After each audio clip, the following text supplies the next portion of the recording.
Good morning, good afternoon, good evening, whatever time it is, wherever you're at. This is Hog Dog for Life of the VRVagabonds.com group, here to review the Valve Index VR headset. I just purchased one, and I love it. This is the Valve Index VR headset, and this is what comes in the package. There are three options for purchasing. You can buy the headset, the lighthouses, and the controllers. You can buy the headset, the controllers, or just the headset. Now, the advantage of that is if you already have, like the Vive, the controllers and lighthouses work with the Valve Index, so you don't have to repurchase those items if you don't want to. The specs on the Valve Index are pretty straightforward. It's running at 3K. That's 1440 by 1600 per eye. They use a new fast-switching LCD display type, also called ultra-low persistence LCD.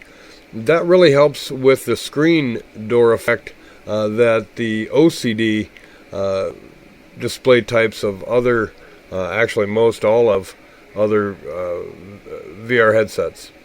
The refresh rate is really where this unit shines.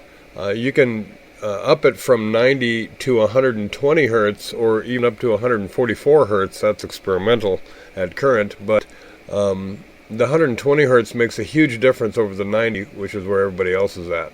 Field of view is about 130 degrees, which is pretty standard. The IPD adjustment, what that is the distance between your eyes. That's a slider on the bottom of the headset, and it makes it very convenient to quickly change that. It does require a USB 3.0 connection and an HDMI connection. It has two cameras up front, and the sound system is pretty amazing. It hangs over your ear. It's a radiator style. If you're wondering if your machine will run the headset, their minimum requirement is the GTX 970. Of course, I would recommend what they recommend, which is the NVIDIA GTX 1070. That's what I'm running my Valve Index on. And I will tell you that it runs beautifully on the 1070. Of course, if you have a higher video card, say the NVIDIA 1080 Ti or the 2080 series with the ray tracing, you're going to get even better performance. And you'll be able to increase that hertz to 144. I can now with the 1070, but it recommends lower resolution. It also recommends a minimum spec of a dual core with hyperthreading or greater. If that's what you're running, you should upgrade your PC, not buy a headset, buy a new PC. This is the headset itself, the front of it without the faceplate on it.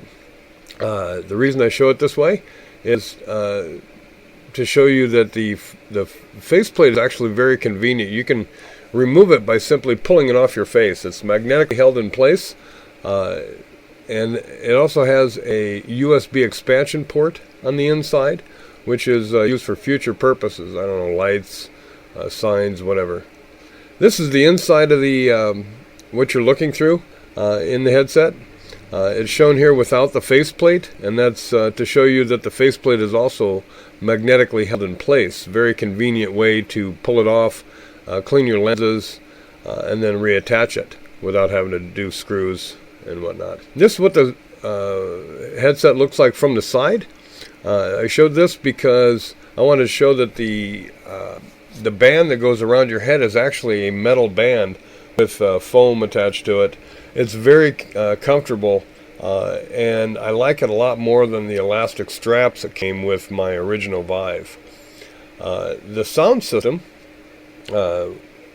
which hangs over the ear rather than being a noise-canceling headphone or a earbud, I was a little skeptical at first about how this would work, but I was very impressed with the quality of the sound and the fact that you can just rotate a little forward and back to get it off the center of your ear for volume control.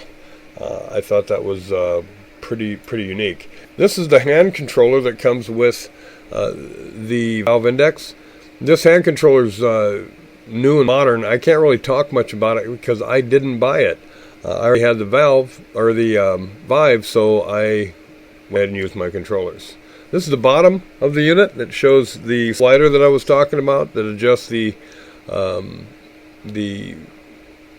distance between your eyes, which I don't really change it a lot, but if somebody else puts my headset on, they can quickly change that. So if you're looking for a VR headset that does some of these great titles and way, way more, the Valve Index, in my opinion, is a solid state-of-the-art VR headset.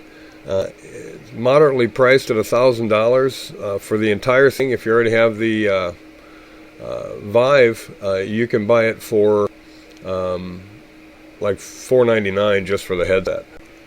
Make sure you stop by the VRVagabonds.com website to see some other reviews, other hardware, software, and thanks for watching.